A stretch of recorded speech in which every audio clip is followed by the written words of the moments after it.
Welcome to Fascinating Frontiers, episode 37. Today is March 10th, 2026. NASA's DART mission successfully altered an asteroid's solar orbit, proving deflection potential for planetary defense. NASA's DART mission successfully altered an asteroid's solar orbit, proving deflection potential for planetary defense. Let's dive right into that, because it's a game changer in how we think about protecting Earth from wandering space rocks.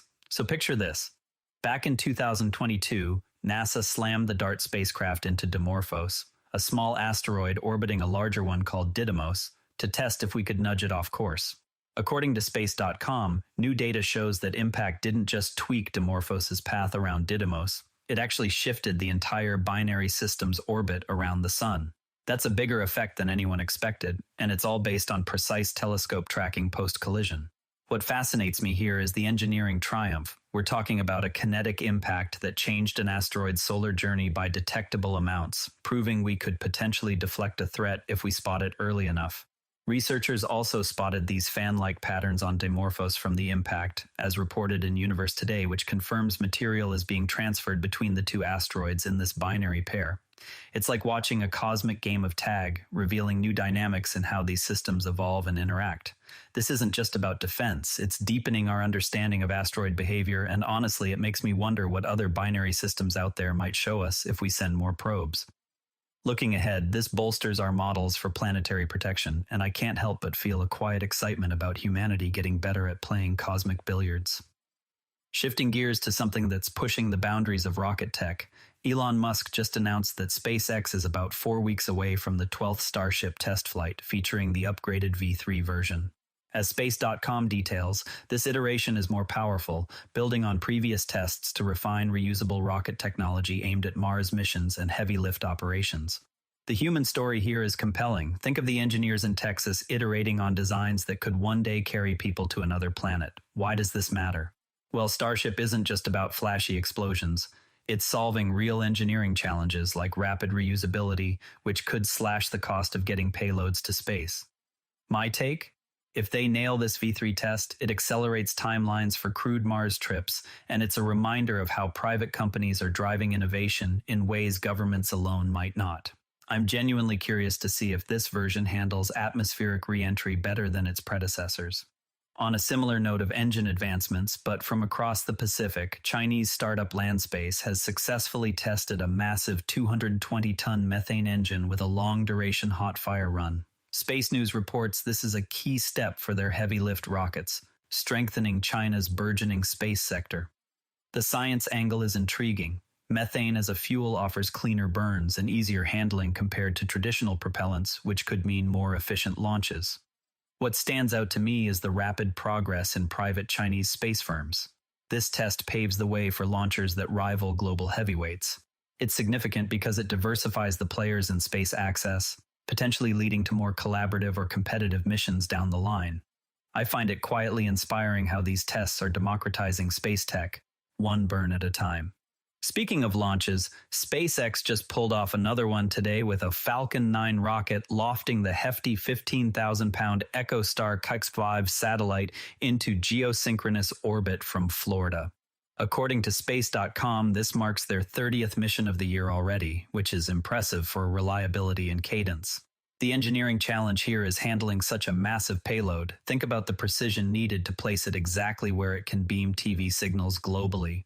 Why is this significant? It enhances broadcasting reach, sure, but more broadly, it underscores how reusable rockets like Falcon 9 are making satellite deployments routine and cost-effective. From my perspective in Vancouver, where we love our clear night skies, this is a nod to the unsung workhorses of space that keep our connected world humming. It's not the flashiest story, but it's a solid win for operational space tech.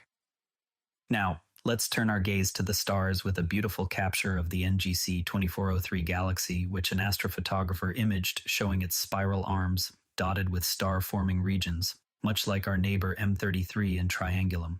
Astronomy magazine highlights how this distant galaxy, with its vibrant stellar nurseries, gives us a window into ongoing cosmic birthing processes. The wonder here is in the science. Those pinkish hues indicate hydrogen gas igniting new stars, teaching us about galactic evolution over billions of years. What I appreciate is the human element. backyard astronomers contributing to our knowledge with ground-based scopes, proving you don't need a space telescope for stunning insights. It's a reminder that galaxies like this are common, yet each one tells a unique story of matter clumping into stars. My brief take? Images like this fuel my curiosity about whether similar processes shaped our own Milky Way.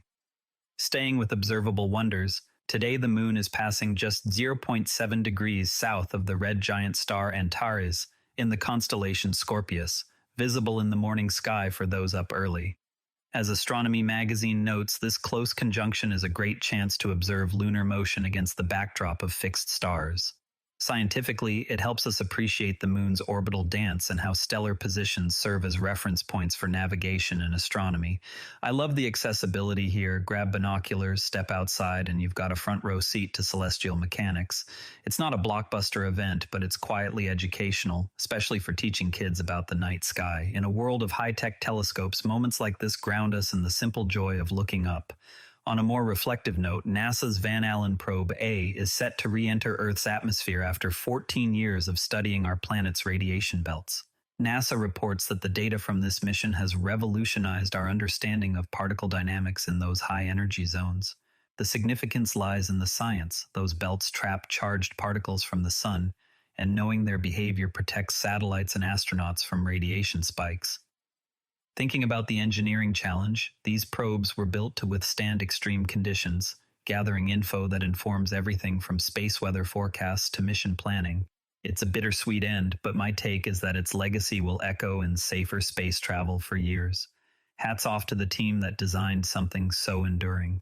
Exciting developments in space-based astronomy. Surrey Satellite Technology is building a spacecraft platform for a large, privately funded space telescope. Space News says this will enable advanced observations from orbit, free from atmospheric interference.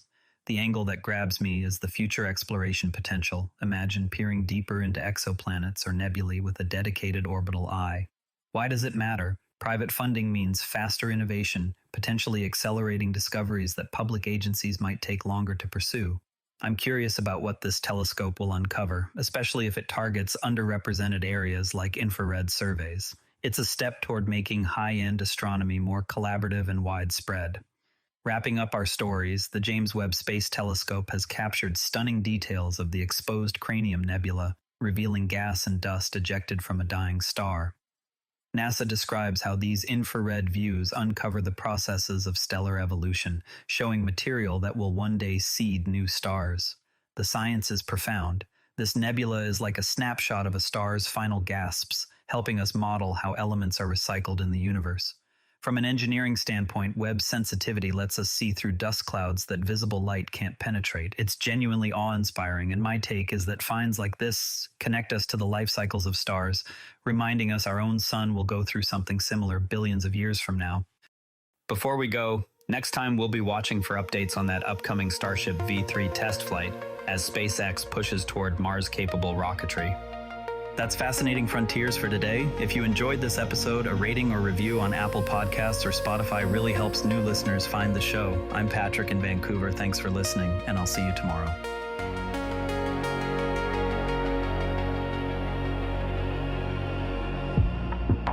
Drifting softly through the black,